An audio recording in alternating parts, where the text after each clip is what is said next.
I used to believe that if I just worked hard enough, people would treat me fairly. That loyalty mattered, that kindness protected you. I was wrong. I learned that sometimes the people who smile at you are the ones holding the knife, and that some revenge arrives quietly, wrapped in poetic timing. My name is Claire. I'm in my mid-30s now, but this story began a little over 5 years ago, when I thought I'd finally built a career I could be proud of. I worked as a manager in the marketing department of a mid-size retail company in a quiet suburban city. Nothing glamorous, grey-carpeted floors, humming printers, burnt coffee. But it was stable. And after years of balancing work and motherhood, I thought I had hit my stride. That was before Monica arrived. From the moment she stepped into the building, heels clicking like she owned the place, the air shifted. She was in her early 40s, with glossy waves of chestnut hair and a permanent expression that hovered between polite disinterest and thinly veiled annoyance. She was the new VP of Marketing and Sales, fourth pick if rumours were true, hired to stabilise the department. She made everything worse. On her first day, she barely introduced herself before listing out expectations, efficiency, results. "And I don't tolerate excuses," she said. Her eyes scanned the room. When they landed on me, she smiled a slow, calculating smile. I didn't understand what it meant then. I would later. At first, I tried to give her the benefit of the doubt. I'd worked under difficult managers before, but Monica wasn't difficult, she was absent. She strolled in past 10 most days, then left for business lunches that lasted 2 hours. She'd return only to gush about decor choices for the next company holiday party, something she insisted we invest heavily in for culture, despite our already strained budget. I managed everything she was supposed to: the budgets, the advertising teams, the merchandising schedules, the reporting, the presentations, the creative briefs, all of it. Sometimes, I even drafted emails from her inbox just to keep the department moving. I'd get home after dark, tuck my daughter into bed, answer emails until my eyes blurred, then wake before sunrise to do it again. I told myself it was temporary, that eventually she'd take the lead. She didn't. One night, long after everyone else had gone home, I stayed to finish a massive Q4 promotional deck. My friend and co-worker, Sam, a graphic designer who ran on caffeine and sarcasm, passed my desk. "You're still here?" he asked, raising an eyebrow. "I've got to finish this before tomorrow," I said. He leaned on my cubicle wall. "Monica's going to take credit, you know." "I know," I murmured, "but the work still has to get done." He shook his head. "She's using you." I knew he was right. I just didn't know how bad it would get. The first real warning came 3 months into Monica's reign. Every month the budget numbers came back wrong. Overspending on events. Overspending on new PR agencies, friends of hers, conveniently. And every time I asked her about it, she'd say the same thing. "Just borrow from next month's budget. We'll make it balance." I hesitated. "That's not how accounting works." "Do what I said, Claire." Her tone was sharp enough to make me flinch. I complied, but I kept hard copies of everything, including her handwritten notes telling me which numbers to change. Something in my gut told me to hold on to them. A quiet warning. An early flash of foreshadowing. The holiday season arrived, and everything fell apart. Sales plummeted. Monica kept scrapping visual campaigns we'd spent weeks on. She hired 3 more agencies. She ignored the buying team's carefully planned promotions in favor of her own half-baked ideas. Every mistake, every impulsive choice she blamed on execution issues, which meant me. I was exhausted. I was scared. I was trying to hold the department together with nothing but spreadsheets, caffeine, and stubborn hope. And then my body gave out. It started with fever, then chills. I thought it was just exhaustion.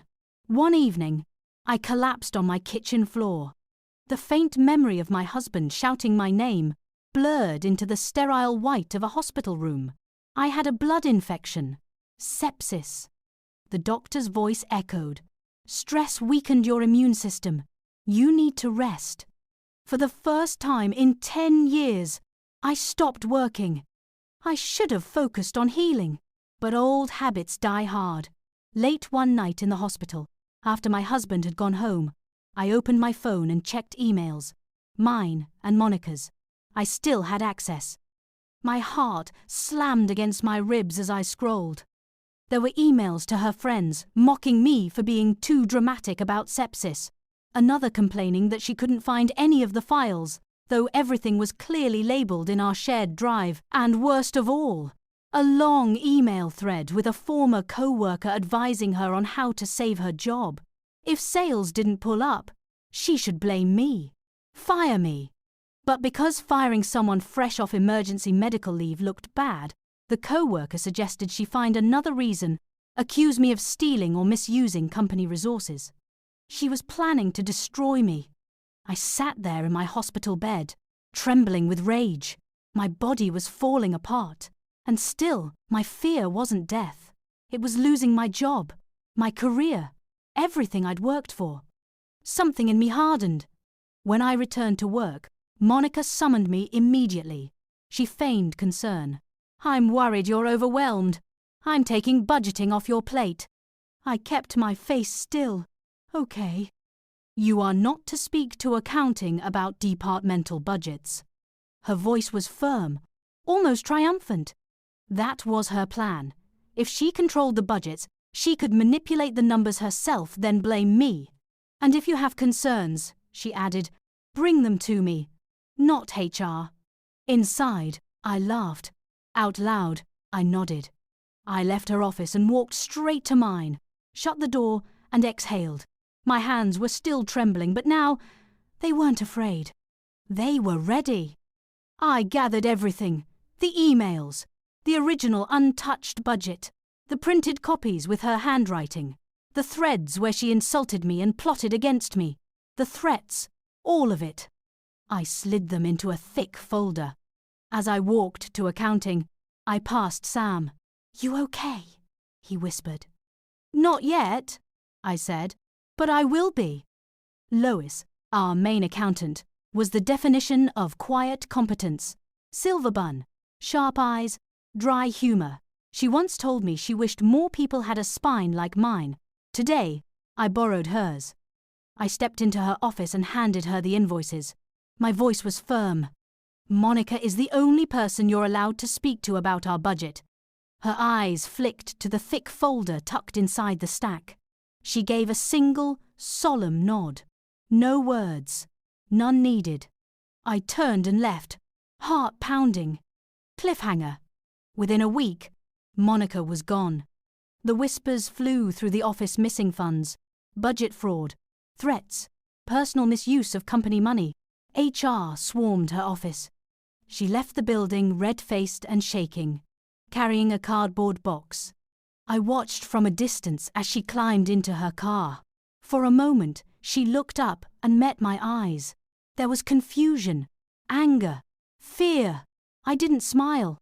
I just turned away. Later, the CEO called me in. He apologized. HR apologized. They offered a paid week off. I accepted. A quiet week. Rest. Peace. 6 months later, I left the company. I needed a fresh start. Time passed. I found another job, another marketing role, better hours, kinder people. My new boss, Michael, was calm and supportive. He trusted me. I learned how to say no. I learned how to breathe again. One snowy afternoon, I sat at my desk reviewing resumes. We were hiring a new coordinator, someone I would manage. I skimmed through PDFs until a familiar name stopped me cold. Monica. My breath caught. I stared at the name. Surely not. I clicked the file. A photo. A resume filled with inflated accomplishments. 87% growth attributed to her leadership. My work. My stolen hours. Thunder rolled outside. Or maybe it was just my pulse. I sat back and thought of the woman who had nearly destroyed me. The hospital. The emails. The threats. The burning ache of betrayal. I thought of the version of me who worked until she collapsed. The version who believed she just had to endure. Then I clicked disqualify.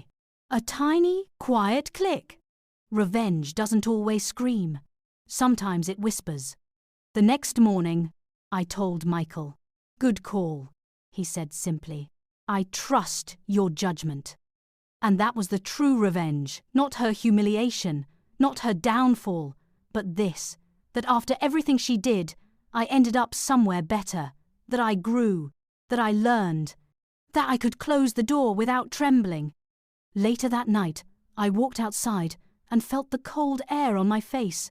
I remembered a flashback from the hospital, my husband holding my hand, voice breaking. You don't owe that job your life. He was right. I learned that my worth wasn't tied to a company, or a title, or another person's approval. I learned that sometimes the kindest people must learn to choose themselves. And, quietly, I did. I still wonder what would have happened if I'd interviewed her, what her face would have looked like. But I didn't need that moment. The ending I got was enough. Sometimes, justice is simply not letting the villain back into your story.